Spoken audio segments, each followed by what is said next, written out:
Perayaan Cap Gome di Pulau Kemarau yang puncaknya akan berlangsung pada Selasa dini hari tanggal 2 Maret diprediksi akan dihadiri 100.000 pengunjung baik itu dari Palembang maupun luar Palembang. Panitia sendiri sudah menyiapkan berbagai angkutan untuk perayaan Cap Gome tahun ini.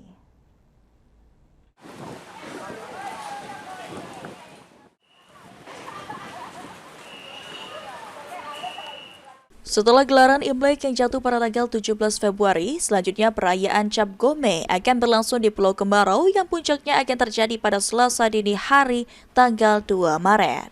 Sama seperti tahun-tahun sebelumnya, dalam perayaan Cap Gome tahun ini, panitia telah menyiapkan tongkang untuk warga yang ingin ke Pulau Kemarau atau bisa langsung ke Pulau Kemarau dengan menyeberangi ponton yang sudah disiapkan panitia. Diprediksi untuk tahun ini pengunjung yang datang untuk ibadah maupun berwisata di perayaan Cap Gome berjumlah 100.000 orang, baik itu dari Palembang maupun luar Palembang.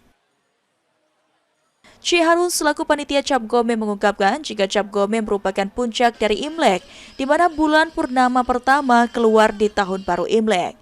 Diharapkan tahun ke depan umat yang merayakan Imlek bisa lebih sukses, sehat, dan aman. Cap Gome adalah puncak perayaan Imlek ya. Jadi hari raya Imlek ini ritual penutupnya ialah di Cap Gome, di mana bulan purnama pertama keluar di tahun itu. Sebagai wujud ucapan terima kasih kepada Tuhan Yang Maha Esa dan para dewa atas berkahnya selama tahun terakhir, dan kita berharap tahun depan itu mereka lebih sukses, lebih bahagia, lebih aman, dan dimudahkan dalam segala hal.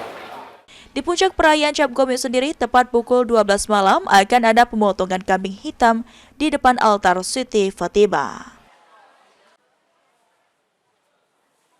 Tim Liputan, PAL TV.